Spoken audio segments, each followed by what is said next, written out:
আমাদের ঘরের উপরের বাঁশ প্রায় 4 ভাগের 3 ভাগে লাগানো শেষ।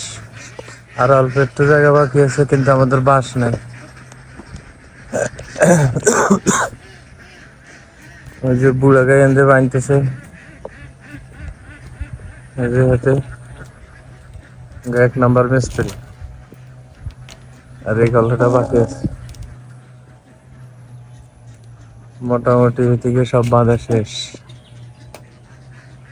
এটার উপর আবার কাইম পরবো, কাইমের উপরে হইলো তেরপল, এর উপরে প্লাস্টিক, এর উপরে ওই যে ওইরকম জিও শিট পরবো। বাঁশের কারণে আমার ঘর স্লো যাইতেছে, কিন্তু ইদানিং কোনো বৃষ্টি নেই আজকে 3 দিন ধরে। বৃষ্টি না হলে এভাবে দিয়ে বাঁশ বুঝে পাইতাম, তাহলে ঘরের কাজটা শেষ হয়ে যেত। এই যে তারা ব্যাগে উঠে চলিয়েছে, খানার সময় হয়েছে। যেগুলো নাম এখন এনে নামবো, যেগুলো নামতো না এখন নামতো না, একটা করে খাইতে দিতে করতেছে পারবে যে ফিট বিকেল আনতে এখন তো ফিট দিবে কিনে।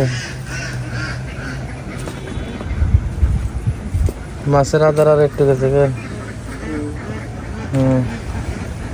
ধানও মোটামুটি অর্ধেকের বেশি শেষ, ধানও লাগবে আমাদের অল্প কিছুদিনের মধ্যে। মাছের আদার দানের আগে তো রেডি থাকে, টাইম বুঝিয়ে যে এই টাইমে যে মাছের হবে মাত্র 2 মিনিট আদার দিছি, সব আইয়া পৌঁছাইছে নগরে উড়াইয়া তারপর আদার দিতে।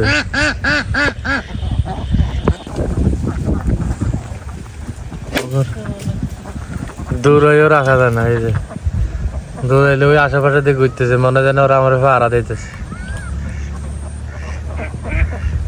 কালকের মতো ইনা মাইতে তাও পারবে, তাহলে উঠে যাবে। কয়েকবার ইনা মারলে এরপরে সব উঠে যাবো, সবাই আমার ভাড়া দিতেছে। আমি সেটা যাবো, এরা আয়া খাইব, আমি কি সরবো মাছে খাওয়া পর্যন্ত। আমাদের মাছের আদর দিলাম, আজকে ডিউটি আমি একাই পালন করতেছি। সে পারভেজ আফসার ভাইয়ের এনে বহাইছি, এনে আদর দিচ্ছি হাঁসের লাগে, হাঁসে শুধু আইয়া পরে এর লেগে পারভেজ আফসার এনে বয়ে রাখছি। আর এই প্রজেক্টের মাছের আদর দিতেছি আমি।